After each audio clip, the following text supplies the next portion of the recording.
¿En dónde está la República de El Salvador? ¿Y cuáles son un poco de sus elementos clave para comprender las problemáticas que se acuñan a este territorio? Bueno, pues El Salvador está localizado en América Central, entre el norte y sur del continente americano. Está limitado al poniente con Guatemala y al norte con Honduras, quien también puede colindar con este al oriente, al igual que Nicaragua. Además, colinda con el Golfo de Fonseca y al sur con el Océano Pacífico, como se puede mostrar un poco más agrandado en este mapa. Para entender de mejor forma a este hermoso país y sus problemáticas, podemos conocer estos 3 datos indispensables. El primero es que su capital, San Salvador, se encuentra abajo de este pequeño pin que se encuentra en la imagen superior derecha. Además, su presidente, el hombre de la imagen del post-it de en medio, llamado Nayib Armando Bukele Ortiz, es el presidente desde el 1 de junio del 2019, pero de ello hablaremos más adelante. Y por último, cuenta con un PIB de $9,100. Este es un estimado del 2021. Ahora sí, comencemos a adentrarnos en las problemáticas de El Salvador. Para cortar un poco la historia, comenzaremos con el año del cambio, como a mí me gusta llamarle, el 2011. Para el 2011, el excomandante guerrillero Mauricio Funes concluye su mandato presidencial en 2011. A él se le considera el primer presidente de izquierda de la historia. Este mismo año, en las elecciones, Sánchez Serén es quien ganaría la presidencia. Posteriormente, en 2014, el país experimentó uno de los momentos más violentos de la historia, pues en promedio había 2 homicidios por día. El expresidente Serén implementó una serie de medidas para combatir la inseguridad y la violencia en su país.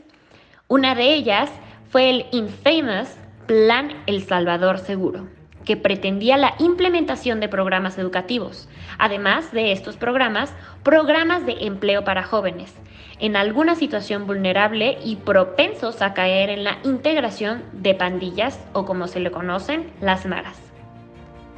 Además de esto, se proponía crear unidades especiales de policía para combatir el crimen organizado.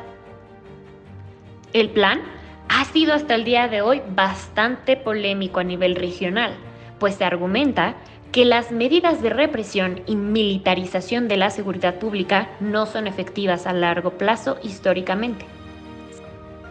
Para el año 2015, Serén suspendió temporalmente las relaciones diplomáticas con Taiwán y estableció relaciones con China, medida que generó controversia en el país y en la comunidad internacional. En el año 2018 se llevaron a cabo elecciones presidenciales nuevamente.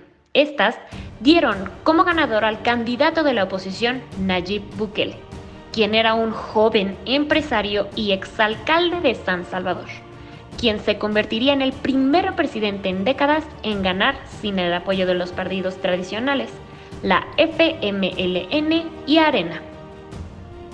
Para 2019, el gobierno de Bukele anunció una serie de medidas para combatir la inseguridad y el crimen organizado, entre ellas la creación de la FAES, Fuerza Armada de El Salvador, e implementó medidas de mano dura para combatir las pandillas o las maras.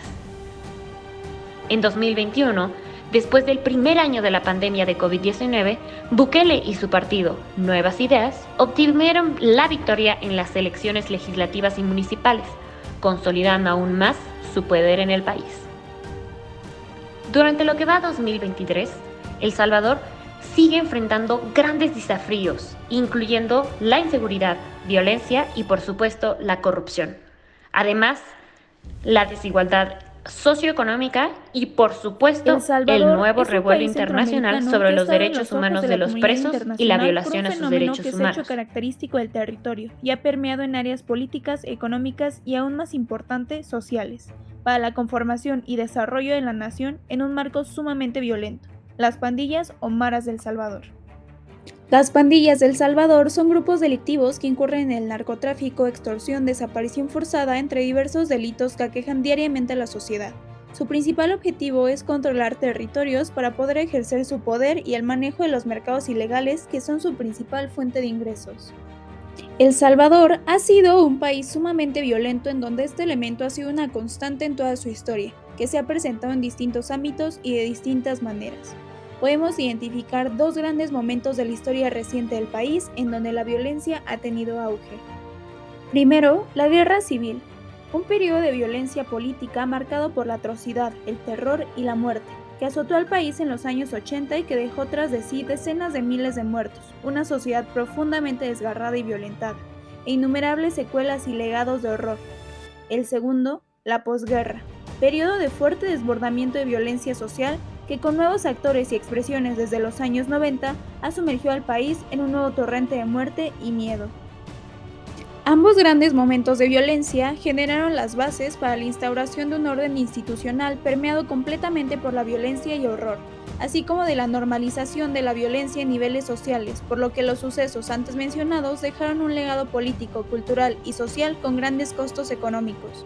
El origen de las pandillas en El Salvador podemos ubicarlo con dos grandes momentos históricos. Primero, la Guerra Civil de 1979 a 1992, que fue uno de los conflictos más violentos que erosionaron por completo al Estado salvadoreño. Asimismo, es importante destacar el papel que tuvieron las olas migratorias de Estados Unidos hacia El Salvador en 1996, con la implementación de IRIA, que fue la Ley de Reforma de Inmigración Ilegal y Responsabilidad de los Inmigrantes, en el cual se estipulaba la deportación de miles de personas con cargos criminales al Triángulo Norte de Centroamérica. El origen de las pandillas en El Salvador es un conjunto de falta de reinserción social, una gran ola de violencia, los flujos migratorios por parte de Estados Unidos y una sociedad inestable. Luego de algún tiempo, los patrones culturales y organizacionales de los pandilleros provenientes de California comenzaron a dominar estas formaciones pandilleriles embrionarias y las convirtieron en un fenómeno más organizado, complejo y violento. Las pandillas en El Salvador están caracterizadas por ser grupos altamente violentos que se asientan en un territorio determinado, en el cual se cometen delitos y múltiples violaciones a los derechos humanos de la población que tienen subyugada. Dentro de las principales características de los miembros de estos grupos podemos encontrar que son población en situación vulnerable económicamente, con bajos niveles educativos, con un seno familiar disfuncional y un entorno lleno de violencia. Comúnmente las personas que son parte de estos grupos oscilan entre los 12 a 22 años y son de sexo masculino en su mayoría. Dentro de las principales pandillas podemos encontrar Mara Salvatrucha, que es la pandilla más grande y esta se fundó a inicios de los 90. La segunda es Barrio 18 Sureños, que esta pandilla tiene su origen en el Barrio 18 de El Salvador y se caracteriza por ser la segunda más grande y la más violenta.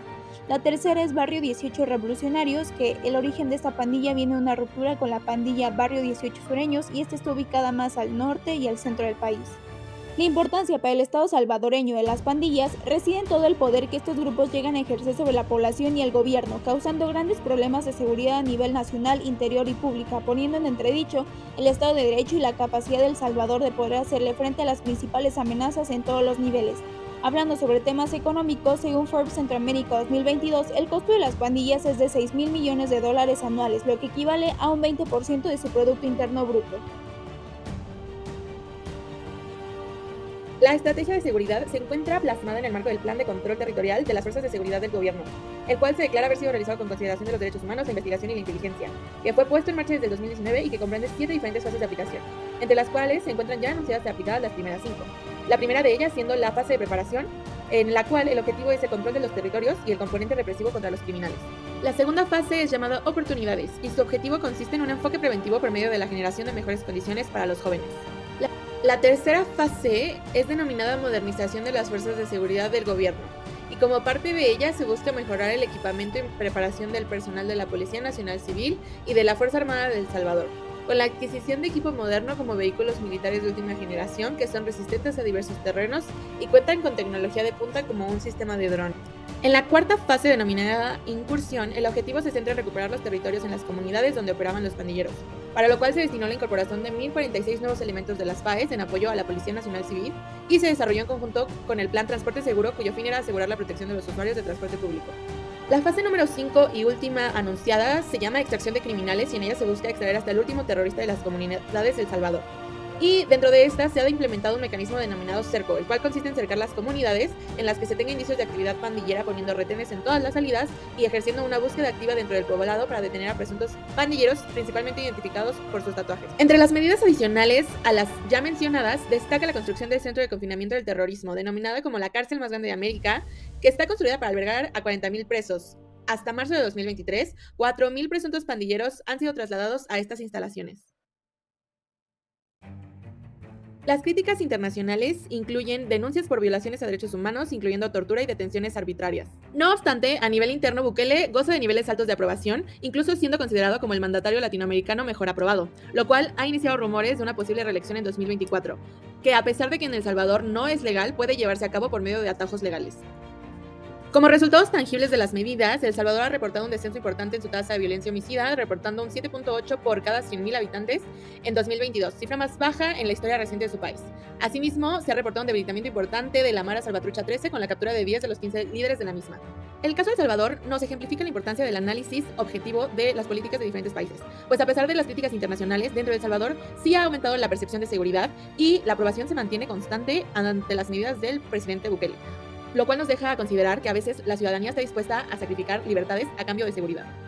Es posible concluir que las pandillas han desempeñado un papel fundamental en la historia de El Salvador, por su impacto negativo. Sin embargo, las políticas erráticas del presidente Bukele han sido objeto de controversia a nivel internacional y regional debido a la falta de derechos humanos, la falta de un sistema de reinserción social, justicia restaurativa y, por supuesto, el aliento a un sistema puntivista que no llevara a una verdadera solución a largo plazo.